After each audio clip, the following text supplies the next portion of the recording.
तो गाइस जो नंबर 5 पे जो बेनिफिट है वो है आपको जो गवर्नमेंट जॉब है वो बहुत इजीली मिल जाती है, जिसका पैकेज भी काफी अच्छा होता है as compare to other private jobs. ऐसा नहीं है कि जब आप वर्क परमिट पे होते हो तो आपको गवर्नमेंट जॉब नहीं मिल सकती, आप बिल्कुल ले सकते हैं। पर उसका एक ड्रॉबैक ये होता है कि आपको प्रायोरिटी नहीं मिलती है as compare to PR person. जो पर्सन सिटीजन होते हैं, पीआर होते हैं, यहाँ की गवर्नमेंट को पता है कि उन्होंने यहाँ पर ही रहना है, अब वो अभी पक्के रहने वाले हैं, तो वो उनको प्रेफरेंस देते हैं एज कम्पेयर टू कि जो वर्क परमिट पर होते हैं, क्योंकि उनका एक पक्का ठिकाना नहीं होता है कि वो कनाडा में रहेंगे या नहीं रहेंगे। तो एक तरह से वो श्योरिटी मिल जाती है। और गवर्नमेंट जॉब के आपको तो पता ही है कि बेनिफिट ही बेनिफिट होते हैं, चाहे वो इंडिया हो चाहे वो कनाडा में हो।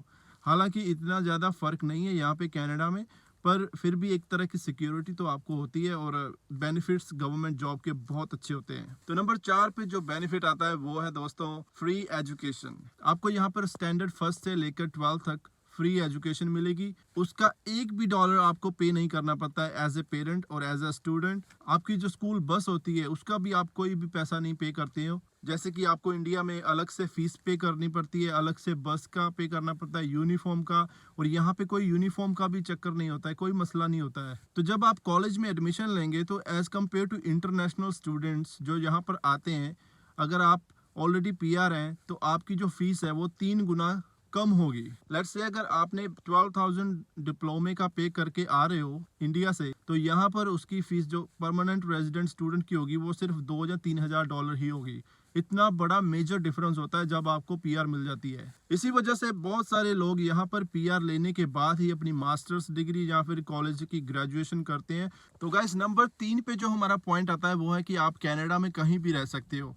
आपको किसी भी तरह की कोई भी बाउंडेशन नहीं होती है। जब जैसे आप वर्क परमिट पे आते हो तो आपको एक ही एम्प्लॉयर के साथ कई बार रहना पड़ता है पीआर की वजह से, तो वहाँ पे कुछ लिमिटेशंस होती हैं कि आपको इसी प्रोविंस में रहना है। पर जब आपको पीआर मिल जाती है आप कहीं भी शिफ्ट हो सकते हो। अगर आपका मन कर रहा है कि मैं वैंकूवर में रहना चाहता हूँ तो आप वैंकूवर में शिफ्ट हो सकते हो, वहाँ पर अपना घर ले सकते हो।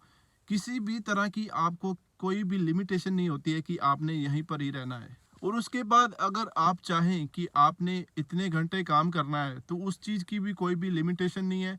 कोई भी आपको नहीं कह सकता कि हाँ आप एक्स्ट्रा काम कर रहे हो या आपके अगेंस्ट कुछ हो सकता है, ऐसा कुछ भी नहीं होता है।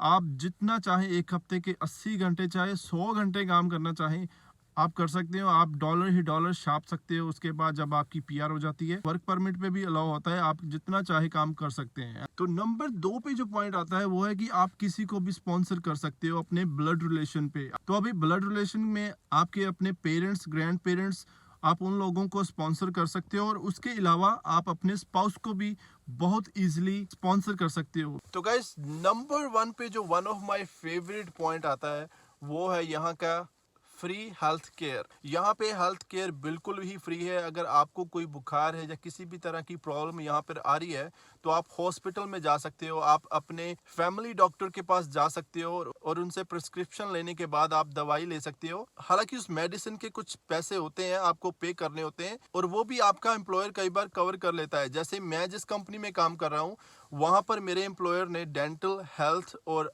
अगर आपने चश्मा बनवाना है तो वो सब 80% कवर होता है और उसमें से 20% मैंने खुद पे करना। तो अगर उसमें $100 का खर्चा आ रहा है तो उसमें से $20 मैं पे करूंगा और $80 जो है मेरा एम्प्लॉयर पे करेगा। और आप जिस भी डॉक्टर के पास जाओगे वो आपका सिर्फ हेल्थ कार्ड मांगेगा और आपका वहां पर एक भी डॉलर नहीं लगता है। तो this is one of my number 1 favourite point कि आपको अगर 24 घंटे कहीं भी कुछ भी हो जाए तो आपके लिए एम्बुलेंस हमेशा अवेलेबल होती है 24 घंटे। आप कहीं भी फंस गए हो, कहीं भी कोई भी ऐसी मुश्किल आ गई है आपकी बॉडी के ऊपर, तो इमरजेंसी सर्विसेज जो होती हैं वो हमेशा आपके लिए अवेलेबल होती हैं। हालांकि जो इमरजेंसी सर्विसेज होती हैं वो सभी के लिए अवेलेबल होती हैं, पर अगर आप पीआर नहीं है और या फिर वर्क परमिट पर नहीं है तो आपको वो जो बेनिफिट्स हैं वो नहीं मिलेंगे। आपको उन सर्विसेज का बहुत हैफ्टी प्राइस पे करना पड़ सकता है। तो गाइस ये थे आज के 5 points about after you get PR in Canada, तो जो आपको बेनिफिट्स मिलते हैं। मुझे तो ये सारे पॉइंट्स बहुत अच्छे लगते हैं क्योंकि आफ्टर पीआर आपको थोड़ी सी कह लो कि फ्रीडम मिल जाती है। तो अगर गाइस वीडियो अच्छा लगा है तो जो नीचे लाइक बटन है उसको ज़रूर दबा दें, मुझे इससे थोड़ा सा मोटिवेशन मिलता है इस तरह के वीडियोस बनाने का। और सब्सक्राइब बटन को ज़रूर दबाएं, अभी के अभी दबाएं, it's a request. And thank you so much और मिलते हैं नेक्स्ट वीडियो में। थैंक यू, तब के लिए बाय बाय।